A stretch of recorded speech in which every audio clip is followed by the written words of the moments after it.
Dismayado si Sasha Padilla sa naging takbo ng Aliw Awards Foundation na nagdulot ng pagsasauli nito ng natanggap na parangal.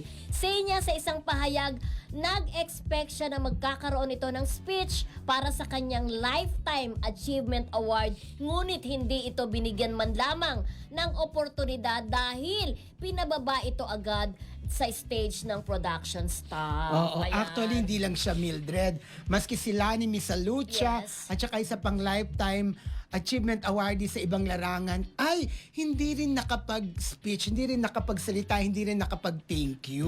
Oo, kasi sabi nga niya, hindi nga raw siya na, kumbaga nakapag-ready ng speech niya kasi gusto raw niyang mag-deliver ng speech nagaling sa kanyang puso, hindi Correct. yung binabasa. Oo. So parang nanghinayang din siya sa moment na yon kasi malaking award, di ba, yung Lifetime Achievement Award sa 42 years niya sa industriya. Oo. So nag-expect talaga siya ng moment dahil nandun yung kanyang pamilya. Yes, yung nandun yung anak niya, Oo. nandun yung mga kaibigan niya. Siyempre, gusto rin naman ni Shasha na nandun yung family niya, ihandog mismo, di ba, Mildred? Correct. Sa kanila, yung kanyang Lifetime Achievement Award. Ito pa pagbaba niya, sabi nga niya, yung kanyang acceptance speech, hindi niya na-deliver sa entablado, kundi kung hindi pa raw siya tinanong ng isang vlogger. Yeah. Sabi niya, kaya medyo mangiyak-ngiyak siya dun sa pagkakataon na yung moment na yon, which is naiintindihan natin. Oo, Kasi oo. di ba ang Lifetime Achievement Award, parang pagkilala ito sa contribution mo. Di ba? Tama, nabubulol ako sa contribution. Contribution na lang. Oo. Di ba? Sa music industry. Oo. Di ba? So parang sabi niya, bakit nalaman kasi na yung mga ibang nandoon naman, nag-deliver naman ng kanilang speech. Oh, eto na. So, Oh. hanggang ngayon, wala pang sagot ang Aliw Foundation sa bagay na yan. Pero pag sumagot na po, syempre ibabalita po namin dito sa Marisol Academy. Hindi Pero ba sila nagbigay ng parang apology? wala pa, Agad-agad? wala pa. Pero hindi natin alam, di ba? Oo, Pero oo. wala pa. As of now, wala pa tayong Nare-receive.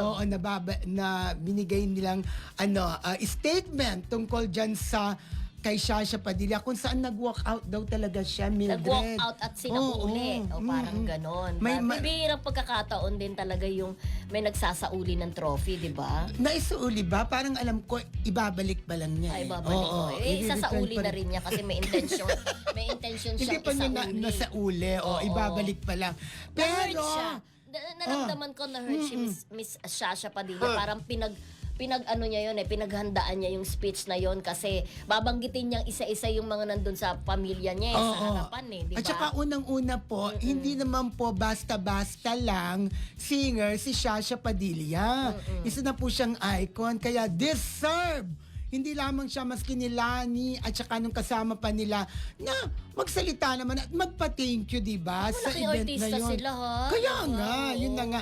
Pero ito na nga, in fairness naman sa Aliw Foundation, baka naman ang pagkakamali ay nasa staff at hindi mismong sa organisasyon O baka sa nasa foundation. production. O Ano nasa man. production, di ba? Oo. Hintayin na lang po natin ang statement dyan ng Aliw Foundation. Oo, para ibigay naman natin yung kanilang panig. At True. syempre, lagi nating sinasabi, bukas ang ating programa Marisol Academy sa panig naman ng Aliw. Tama? Yes. Aliw Foundation. Aliw Foundation. Again, ang karangalan po yan ay sa PMPC nga, sa Star Awards ay ang ano po namin dali, kataas-taasang parangal, di ba? Napakataas na parangal.